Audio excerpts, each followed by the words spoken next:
ಲೋಕಸಭೆ ಚುನಾವಣೆ ಸಮೀಪದಲ್ಲಿ ಮಾಧುಸ್ವಾಮಿ ಆಕ್ಟಿವ್ ಆಗಿದ್ದಾರೆ. ತುಮಕೂರಿನಲ್ಲಿ ಸಭೆ ಮೇಲೆ ಸಭೆ ಮಾಡ್ತಾ ಇದ್ದಾರೆ ಮಾಧುಸ್ವಾಮಿ. ಮೊನ್ನೆ ಕೂಡ ಕೋರ್ ಕಮಿಟಿಲಿ ಭಾಗಿಯಾಗಿದ್ರು. ಸಿಕ್ಕಾಪಟ್ಟೆ ಆಕ್ಟಿವ್. 9 ತಿಂಗಳಾದ್ಮೇಲೆ ಪ್ರತ್ಯಕ್ಷರಾದ್ರು ಅಂದ್ರೆ ಪಕ್ಷದ ಚಟುವಟಿಕೆಗಳಲ್ಲಿ ತೊಡಗಿಸಿಕೊಳ್ಳೋಕೆ ಶುರು ಮಾಡಿದ್ರು. ಬಟ್ ಈಗ ಸಭೆ ಮೇಲೆ ಸಭೆ ಮಾಡ್ತಿದ್ದಾರೆ. ಗ್ರೀನ್ ಸಿಗ್ನಲ್ ಏನಾದ್ರು ಸಿಕ್ಕಿರಬಹುದಾಗಾದ್ರೆ ಹೈಕಮಾಂಡ್ನಿಂದ ಯಡಿಯೂರಪ್ಪನವರಿಗಂತೂ ಸಿಕ್ಕಿದೆ. ತುಮಕೂರಿನಿಂದ ಲೋಕಸಭಾ ಟಿಕೆಟ್ ಕೊಡ್ಬೋದು ಅನ್ನೋದು. ಬಿಜೆಪಿ ಕಾರ್ಯಕರ್ತರ ಸಭೆಯಲ್ಲಿ ಕಾಂಗ್ರೆಸ್ ಸರ್ಕಾರದ ವಿರುದ್ಧ ಕಿಡಿಕಾರಿದ್ದಾರೆ ಮಾಧುಸ್ವಾಮಿ. ಕೇಂದ್ರದ ವಿರುದ್ಧ ತೆರಿಗೆ ತಾರತಮ್ಯ ಮಾಡಿದ ಸಿಎಂ ವಿರುದ್ಧ ಗುಡುಗಿದ್ದಾರೆ. ಸಿದ್ದರಾಮಯ್ಯನವರ ವಿರುದ್ಧ ಬಿಜೆಪಿಯಿಂದ ಯಾರೂ ಸರಿಯಾಗಿ ಅಟ್ಯಾಕ್ ಮಾಡಿಲ್ಲ, ನಾನು ಸೋತೆ, ಅಲ್ಲಿ ಕಲಾಪದಲ್ಲಿ ಆಗ್ತಾ ಇಲ್ಲ, ಈ ಪರಿಸ್ಥಿತಿ ನೋಡಿ ನನಗೆ ತುಂಬ ನೋವಾಗ್ತಿದೆ ಅಂತ ಮಾಧುಸ್ವಾಮಿ ಹೇಳಿದ್ದಾರೆ. ಅಂದರೆ ನಮ್ಮ ಪಕ್ಷದಲ್ಲಿ ಅಂಥ ಫೈರ್ ಯಾರೂ ಇಲ್ಲ ಅಂತ ಚಿಕ್ಕನಾಯಕನಲ್ಲಿ ನಡೆದಂತಹ ಬಿಜೆಪಿ ಕಾರ್ಯಕರ್ತರ ಸಭೆಯಲ್ಲಿ ಬೇಸರವನ್ನು ಹೊರಹಾಕಿದ್ದಾರೆ. ಮಾಧುಸ್ವಾಮಿಯವರು ಇತ್ತೀಚೆಗೆ 1 ತಿಂಗಳ ಅಂತ ಅನ್ಕೊಳ್ಳೋಣ, ಸಿಕ್ಕಾಪಟ್ಟೆ ಆಕ್ಟಿವ್. ಸಭೆ ಮೇಲೆ ಸಭೆ ಕರೀತಾ ಇದ್ದಾರೆ. ಸೋಮಣ್ಣ ವರ್ಸಸ್ ಮಾಧುಸ್ವಾಮಿ ಫೈಟ್ ಈಗ ಟಿಕೆಟ್ಗೋಸ್ಕರ. ಬಟ್ ಈಗ ಮಾಧುಸ್ವಾಮಿ ಅವ್ರಿಗೆ ಯಡಿಯೂರಪ್ಪನವ್ರ ಕಡೆಯಿಂದ ಒಂದು ರೀತಿ ಗ್ರೀನ್ ಸಿಗ್ನಲ್ ಸಿಕ್ಕಿದೆ. ಹಾಗಾಗಿನೇ ಇಷ್ಟು ಆಕ್ಟಿವ್ ಆಗಿ ಓಡಾಡ್ತಿದ್ದಾರೆ ಅಂತ ಅವರೇ ಹೇಳ್ಕೊಂಡ್ರು TV5 ಜೊತೆಗೆ. ಬಟ್ ಈಗ ಸರ್ಕಾರದ ವಿರುದ್ಧ ಮಾತಾಡಲಿಕ್ಕೆ ಯಾರೂ ಇಲ್ವಲ್ಲ ಗಟ್ಟಿಯಾಗಿ.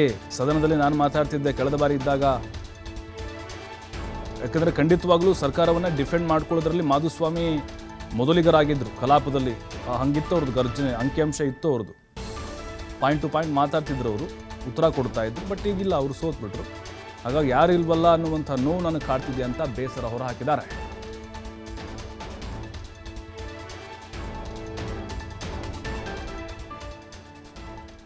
ಮತ್ತಷ್ಟು ಮಾಹಿತಿ ಸಂತೋಷ್ ನೀಡ್ತಾರೆ. ಸಂತೋಷ ಬಹಳ ಆಕ್ಟಿವ್ ಆಗಿದ್ದಾರೆ. ಅಂದರೆ ಯಡಿಯೂರಪ್ಪನವ್ರ ಕಡೆಯಿಂದ ಅಥವಾ ಹೈಕಮಾಂಡ್ನಿಂದ ಗ್ರೀನ್ ಸಿಗ್ನಲ್ ಸಿಕ್ತು ಅನ್ನುವಂಥ ಒಂದು ಕಾರಣಕ್ಕೋಸ್ಕರನ.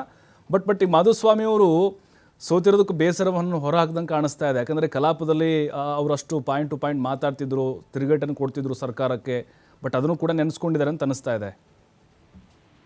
ಪ್ರಭು, ಖಂಡಿತವಾಗ್ಲೂ ಕೂಡ ಏನು ಬಿಜೆಪಿ ಸರ್ಕಾರದಲ್ಲಿ ಪ್ರತಿ ಬಾರಿಯೂ ಕೂಡ ಸರ್ಕಾರ ಇದ್ದಂತ ಸಂದರ್ಭದಲ್ಲಿ ಸಮರ್ಥನೆಯನ್ನ ಮಾಡ್ಕೊಂತಾ ಇರ್ತಕ್ಕಂಥದ್ದು, ಜೊತೆಗೆ ವಿರೋಧ ಪಕ್ಷಗಳಿಗೆ ತಕ್ಕ ಉತ್ತರ ಕೊಡ್ತಾ ಇದ್ದಂತ ಸಚಿವ ಅಂತಂದ್ರೆ ಅದು ಮಾಧುಸ್ವಾಮಿ ಅವರು ಕೂಡ. ಯಾಕೆಂದ್ರೆ ಅಂತ ಸನ್ನಿವೇಶಗಳು ಬಂದಾಗ ಬೊಮ್ಮಾಯಿ ಆಗ್ಬೋದು, ಯಡಿಯೂರಪ್ಪ ಆಗ್ಬೋದು, ಮಾಧುಸ್ವಾಮಿ ಅವ್ರ ಕಡೆ ಮುಖವನ್ನ ಮಾಡ್ತಾ ಇದ್ರು.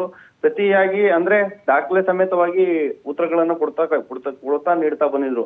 ಆದ್ರೆ ಇತ್ತೀಚಿನ ದಿನಗಳಲ್ಲಿ ಲೋಕಸಭಾ ಟಿಕೆಟ್ಗೆ ನಾನು ಕೂಡ ಪ್ರಬಲ ಆಕಾಂಕ್ಷಿ ಅಂತ ಹೇಳಿರ್ತಕ್ಕಂಥ, ಜೊತೆಗೆ ಯಡಿಯೂರಪ್ಪ ಅವ್ರು ನನಗೆ ಸ್ಪರ್ಧೆಯನ್ನ ಮಾಡಿ ಅನ್ನೋ ಒಂದು ಮಾಹಿತಿ ಕೂಡ ಹಂಚ್ಕೊಂಡಿದ್ದಾರೆ ಅನ್ನೋ ಒಂದು ಮಾತನ್ನು ಕೂಡ ನೇರವಾಗಿ TV5 ಜೊತೆ ಅವರೇ ಕೂಡ ಹಂಚ್ಕೊಂಡಿದ್ರು. ಇದರ ಬೆನ್ನಲ್ಲೇ ಕೂಡ ಒಂದಷ್ಟು ಕ್ಷೇತ್ರದಲ್ಲಿ ಆಕ್ಟಿವ್ ಆಗಿರ್ತಕ್ಕಂಥದ್ದು, ಕಾರ್ಯಕ್ರಮಗಳಲ್ಲಿ ಭಾಗಿಯಾಗ್ತಾ ಇರ್ತಕ್ಕಂಥದ್ದು.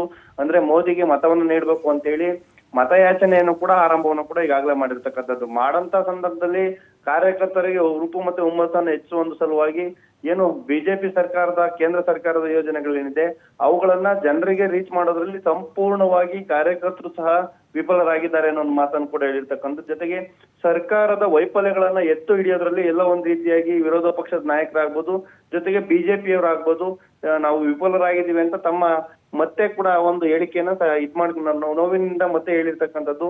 ಅದನ್ನ ರೀಚ್ ಮಾಡಕ್ ಕೂಡ ನಾವು ಆಗ್ತಾ ಇಲ್ಲ. ಹಾಗಾಗಿ ಪ್ರತಿ ಸಂದರ್ಭದಲ್ಲೂ ಕೂಡ ಸಿದ್ದರಾಮಯ್ಯನವರು ಸುಳ್ಳನ್ನೇ ಸತ್ಯ ಅಂತ ಹೇಳಿ ನುಡಿದಂತೆ ನಡೆದಿದ್ದೀವಿ ಅನ್ನೋ ಒಂದು ಹೇಳಿಕೆಯನ್ನು ಕೊಡ್ತಾ ಪ್ರಚಾರವನ್ನ ಗಿಟ್ಟಿಸ್ಕೊಂತಾ ಇದ್ದಾರೆ. ಆದ್ರೆ ಕಾರ್ಯಕರ್ತರು ಎಚ್ಚೆತ್ಕೊಳ್ಬೇಕು.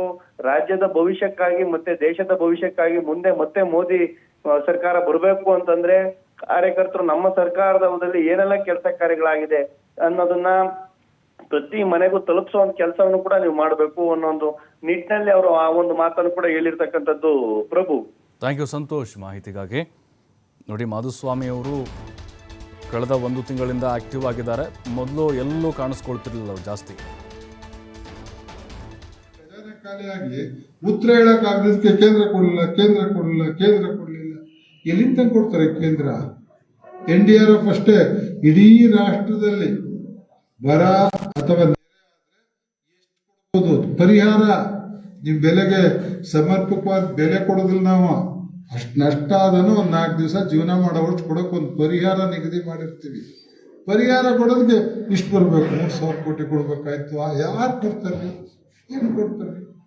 ನಿಮಗೆ ಗೊತ್ತಾ, NDRF ಅಲ್ಲಿ ಒಂದು ಮನೆ ಸಂಪೂರ್ಣ ಒಂದು ಮನೆ ಬಿದ್ದು ಹೋದ್ರೆ 90,000 ರೂಪಾಯಿ ಇತ್ತು ಪರಿಹಾರ. ಯಡಿಯೂರಪ್ಪನವ್ರು ಮಾಡಿದ್ದು 5 ಲಕ್ಷ ಕೊಟ್ವಿ ನಾವು. ಕೊಡಕ್ಕಾಗತ್ತೆ ಸಿದ್ದರಾಮಯ್ಯಗೆ? ಪಾರ್ಷಿಯಲ್ ಡ್ಯಾಮೇಜ್ 3 ಲಕ್ಷ ಮಾಡಿದ್ವಿ ನಾವು. 50,000 ಕೊಡೋ ಮನೆಗೆ ಕೊಡ್ತಾರೆ ಅವ್ರು ಇವತ್ತು.